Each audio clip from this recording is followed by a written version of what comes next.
हरे कृष्णा। शिव भक्ति सागर में आप सभी भक्तों का स्वागत है। ओम श्री विष्णुवे नमः। ओम उमा महेश्वराय नमः। पूर्णिमा का दिन भगवान नारायण और माता लक्ष्मी को समर्पित होता है। हमारे शास्त्रों में बताया गया है कि सत्यनारायण व्रत कथा का पाठ करने से व्यक्ति को 1000 यज्ञ करने के बराबर पुण्य फल की प्राप्ति होती है। सत्यनारायण भगवान व्रत कथा में भगवान विष्णु के सत्य स्वरूप के बारे में बताया गया है। इस व्रत का पाठ करने से घर में सुख समृद्धि का वास होता है और भगवान विष्णु की कृपा हमेशा बनी रहती है। प्रिय भक्तों, हमारे शास्त्रों के अनुसार हर महीने पड़ने वाली पूर्णिमा के दिन श्री सत्यनारायण भगवान की पूजा करवाना बहुत ही शुभ माना जाता है। इससे भगवान श्री हरि विष्णु और माता लक्ष्मी की कृपा सदैव बनी रहती है। तो आज हम इस वीडियो में पूर्णिमा के अवसर पर श्री सत्यनारायण भगवान की संपूर्ण व्रत कथा श्रवण करेंगे। तो आप सभी भक्तजन बड़ी ही श्रद्धा, ध्यान पूर्वक और प्रसन्न चित्त मन से भगवान श्री हरि विष्णु जी के चरण कमलों का ध्यान करते हुए इस कथा को श्रवण कीजिएगा। तो सभी प्रेम से बोलिए श्री सत्यनारायण भगवान की जय। सर्व देवी देवताओं की जय। एक बार नैमिषारण्य में तपस्या करते हुए शौनकाद ऋषियों ने सूत जी से पूछा कि जिसके करने से मनुष्य को मनोवांछित फल प्राप्त कर सकता है, ऐसा व्रत या तप कौन सा है। तब सूत जी ने कहा कि एक बार श्री नारद जी ने भी श्री विष्णु भगवान से ऐसा ही प्रश्न किया था। तब श्री विष्णु भगवान ने उनके सामने जिस व्रत का वर्णन किया था वही मैं आपसे कहता हूँ। प्राचीन काल में काशीपुरी में एक अति निर्धन और दरिद्र ब्राह्मण रहता था। वह भूख प्यास से व्याकुल हो भटकता फिरता था। एक दिन उसकी दशा से व्यथित होकर भगवान विष्णु बूढ़े ब्राह्मण के रूप में प्रकट होकर भगवान को सत्यनारायण व्रत का विस्तार पूर्वक विधान बतलाया और अंतर ध्यान हो गई। तब ब्राह्मण अपने मन में श्री सत्यनारायण व्रत करने का निश्चय करके घर लौट आया और इसी चिंता में उसे रात भर नींद नहीं आई और सवेरा होते ही वह सत्यनारायण व्रत का संकल्प करके भिक्षा मांगने के लिए चल दिया। और उस दिन उसे थोड़े ही परिश्रम में बहुत अधिक धन धान्य भिक्षा में प्राप्त हो गई और सायंकाल वह घर पहुंचकर उसने बड़ी ही श्रद्धा के साथ श्री सत्यनारायण भगवान का विधि पूर्वक पूजन किया और भगवान सत्यदेव की कृपा से वह थोड़े ही दिनों में धनवान हो गया। और जब तक वह जीवित रहा तब तक महीने के महीने श्री सत्यनारायण का व्रत पूजन किया करता था। और वह ब्राह्मण देह छोड़ने के बाद विष्णु लोक को गया। तब सूत जी पुनः बोले कि एक दिन ब्राह्मण अपने बंधु बांधवों के साथ बैठे ध्यान मग्न हो श्री सत्यदेव की कथा को सुन रहा था। तभी भूख प्यास से व्याकुल होकर एक लकड़हारा वहां जा पहुंचा और वह भी भूख प्यास भूलकर कथा सुनने बैठ गया। और कथा की समाप्ति पर उसने प्रसाद ग्रहण किया, जल पिया। फिर उसने ब्राह्मण से इस कथा के बारे में पूछा तो उसने बताया कि यह सत्यनारायण जी का व्रत है जो मनोवांछित फल को देने वाला है। पहले मैं बहुत दरिद्र था और इस व्रत के प्रभाव से मुझे यह सब वैभव प्राप्त हुआ है। तब यह सुनकर लकड़हारा बहुत ही प्रसन्न हुआ और मन ही मन श्री सत्यनारायण व्रत के पूजन का निश्चय करता हुआ लकड़ी बेचने के लिए बाजार की ओर चल पड़ा। और उस दिन लकड़हारे को लकड़ियों के दुगना दाम मिले और उन्हीं पैसों से उसने केले, दूध, दही आदि पूजन की तमाम सामग्रियां खरीद ली और घर की ओर चल दिया। और घर पहुंचकर उसने अपने कुटुंबियों और पड़ोसियों को बुलाकर विधि पूर्वक सत्यनारायण का पूजन किया और सत्यनारायण की कृपा से वह भी थोड़े दिनों में संपन्न हो गया। तब सूत जी ने कहा कि प्राचीन काल में उल्कामुख नामक एक राजा था। वह और उसकी रानी दोनों बड़े धर्मनिष्ठ थे। एक समय राजा और रानी भद्रशिला नदी के किनारे श्री सत्यनारायण की कथा सुन रहे थे। एक बनिया भी वहां आ पहुंचा। उसने रत्नों से भरी अपनी नौका को एक किनारे पर लगा दिया और स्वयं पूजा की जगह पर गया और वहां का चमत्कार देख उसने राजा को इसके बारे में पूछा। तब राजा ने बताया कि हम विष्णु भगवान का पूजन कर रहे हैं और यह व्रत सभी मनोकामनाओं को पूर्ण करने वाला है। तब राजा के ऐसे वचन सुन और प्रसाद पा बनिया अपने घर को चल दिया और घर पहुंचकर उसने अपनी पत्नी से व्रत का सब वृतांत कहा और संकल्प किया कि मैं भी संतान होने पर यह व्रत करूंगा। और उसकी पत्नी का नाम लीलावती था और सत्यदेव की कृपा से वह कुछ दिनों बाद गर्भवती हो गई और पूरे 10 महीने के बाद उसने एक कन्या को जन्म दिया। कन्या का नाम कलावती रखा गया। वह चंद्रमा की कलाओं के समान नित्य प्रतिदिन बढ़ने लगी और एक दिन अवसर पाकर लीलावती ने अपने पति को सत्यदेव का व्रत करने की बात याद दिलाई। तो उसने कहा कि मैं यह व्रत कन्या के विवाह में करूंगा। और यह कहकर बनिया अपने कारोबार में लग गया और जब उसकी कन्या विवाह योग्य हो गई तो उसने अपने दूतों द्वारा खोज कराकर कंचनपुर नगर में एक बनिए के सुंदर सुशील और गुणवान बालक के साथ विवाह कर दिया। फिर भी बनिए ने सत्यनारायण का व्रत नहीं किया और इससे श्री सत्यनारायण अप्रसन्न हो गए और कुछ दिनों बाद बनिया अपने दामाद को लेकर समुद्र के किनारे रत्नसारपुर में व्यापार करने लगा। एक दिन रत्नसारपुर के राजा चंद्रकेतु के खजाने से चोरों ने कुछ धन चुरा लिया। तब राजा के सिपाही चोरों का पीछा कर रहे थे। चोरों ने जब देखा कि राजा के सिपाहियों से बचना कठिन है तब उन्होंने राजकोष से चुराए हुए बहुत से धन को एक जगह फेंक दिया और स्वयं भाग गए और वही बनिए का डेरा था और सिपाही चोरों को ढूंढते हुए उसी जगह पहुंच गए और उन्होंने दोनों बनियों को चोर समझकर पकड़ लिया। तब राजा ने दोनों बनियों को जेल में डालने का आदेश दिया और उनका धन कोष में जमा कर दिया। और यहाँ श्री सत्यदेव के कोप से लीलावती और कलावती के बड़े दुख से दिन काट रही थी। एक दिन कलावती भूख प्यास से बहुत ही व्याकुल होकर एक मंदिर में चली गई। वहाँ श्री सत्यनारायण की कथा हो रही थी और वहीं बैठकर उसने कथा सुनी और प्रसाद लेकर रात होने पर घर पहुंची। तब माता की देरी का कारण पूछने पर उसने सब बात कह दी। उसकी बात सुनकर लीलावती को अपने पति की भूली बात भी याद आ गई और उसने सत्यदेव का व्रत करने का निश्चय किया और उसने अपने बंधु बांधव को बुलाकर श्रद्धापूर्वक कथा सुनी और विनम्र भाव से प्रार्थना की कि मेरे पति ने संकल्प करके आपका व्रत नहीं करा, उसी से आप अप्रसन्न हुए थे, अब कृपा कर आप उसे क्षमा करें। लीलावती की प्रार्थना से श्री सत्यदेव प्रसन्न हो गए और उसी रात्रि श्री सत्यदेव ने राजा चंद्रकेतु के स्वप्न में दर्शन देकर कहा कि प्रातः काल होते ही दोनों बनियों को जेल से छोड़ दो और उनका सभी धन उन्हें लौटा दो, वरना पुत्र और पौत्र समेत तुम्हारे राज्य का नाश हो जाएगा। इतना कहकर श्री सत्यदेव तो अंतर्ध्यान हो और राजा ने भी सवेरा होते ही दोनों बनियों को मुक्ति का आदेश दिया और साथ ही उनका धन भी उन्हें लौटा दिया और बहुत ही सम्मान पूर्वक उन्हें विदा किया। तब दोनों बनिए आनंदित हो गए और अपनी नौका लेकर घर की ओर चल पड़े। तब श्री सत्यनारायण भगवान सन्यासी के वेश में उनके समीप आए और बोले कि तुम्हारी नौका में क्या है।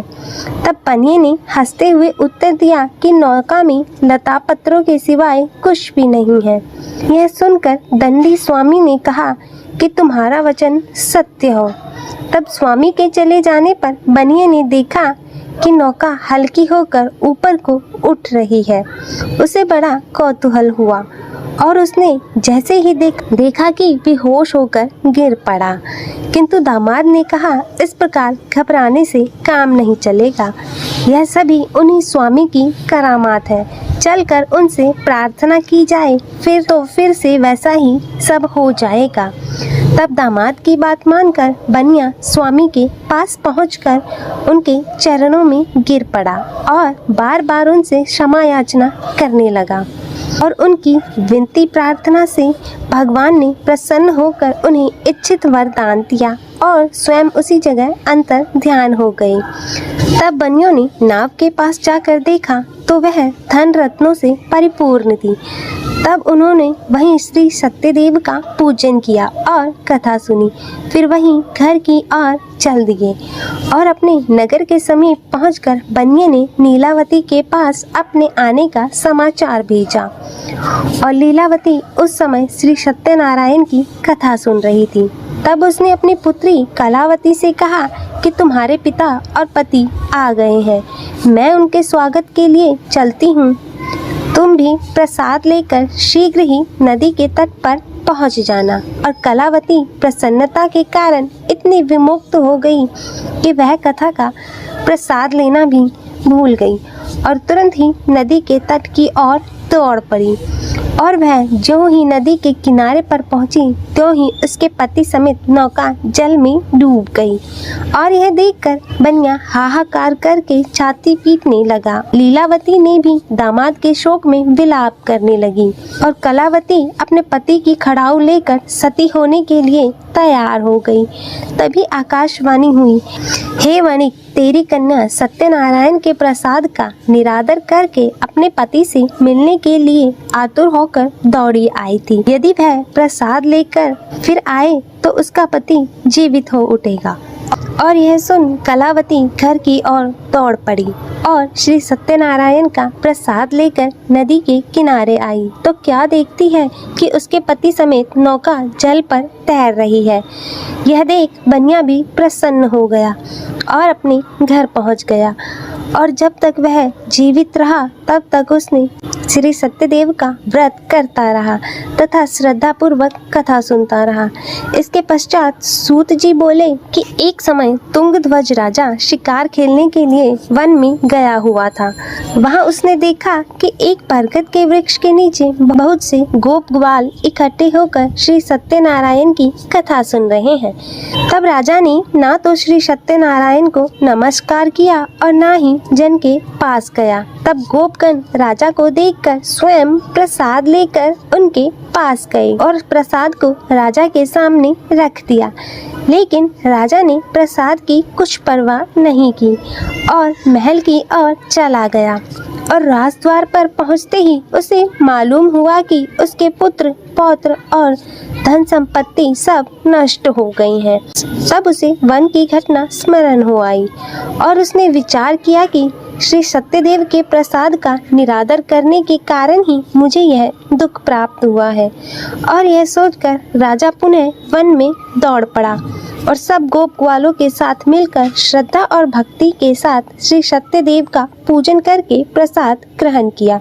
इसके बाद वह घर लौट आया तो उसके मृत पुत्र पुत्रादि भी जी उठे और नष्ट हुई संपत्ति ज्यों की त्यों हो गई। तब से राजा जीवन भर समय समय पर श्री सत्यदेव का व्रत पूजन करता रहा। अतः हे सत्यनारायण भगवान जी, इस कथा को कहते सुनते हुंकारा भरते सभी पर अपनी कृपा सदैव बनाए रखना। तो बोलिए श्री सत्यनारायण भगवान की जय। ओम नमो भगवते वासुदेवाय नमः। हरे कृष्णा, श्री शिवाय नमस्तुभ्यं। प्रिय भक्तजनों, आज हम इस वीडियो में भगवान विष्णु की आरती श्रवण करेंगे। तो आइए भक्तजनों शुरू करते हैं भगवान विष्णु की आरती। ओम जय जगदीश हरे, स्वामी जय जगदीश हरे। भक्त जनों के संकट, भक्त जनों के संकट क्षण में दूर करे। स्वामी जय जगदीश हरे। जो ध्यावे पल पावे, दुख बिन से मन का, सुख संपत्ति घर आवे, सुख संपत्ति घर आवे, कष्ट मिटे तन का। ओम जय जगदीश हरे। मात पिता तुम मेरे, शरण गहूँ किसकी, ओ स्वामी शरण गहूँ किसकी। तुम बिन और न दूजा, तुम बिन और न दूजा, आस करूं जिसकी। ओम जय जगदीश हरे। तुम पूरन परमात्मा, तुम अंतर्यामी, पर ब्रह्म परमेश्वर, पर ब्रह्म परमेश्वर, तुम सबके स्वामी। ओम जय जगदीश हरे। तुम करुणा के सागर, तुम पालन करता, स्वामी तुम पालन करता। मैं मूरख कल कामी, मैं मूरख कल कामी, कृपा करो भरता। ओम जय जगदीश हरे। तुम हो एक अगोचर, सबके प्राणपति, स्वामी सबके प्राणपति। किस विधि मिलूं दयामय, किस विधि मिलूं दयामय, तुमको मैं कुमति। ओम जय जगदीश हरे। दीन बंधु दुख हरता, तुम ठाकुर मेरे, ओ स्वामी तुम ठाकुर मेरे। अपने हाथ उठाओ, अपने हाथ उठाओ, द्वार पड़ा तेरे। ओम जय जगदीश हरे। विषय विकार मिटाओ, पाप हरो देवा, ओ स्वामी पाप हरो देवा। श्रद्धा भक्ति बढ़ाओ, श्रद्धा भक्ति बढ़ाओ, संतन की सेवा। ओम जय जगदीश हरे।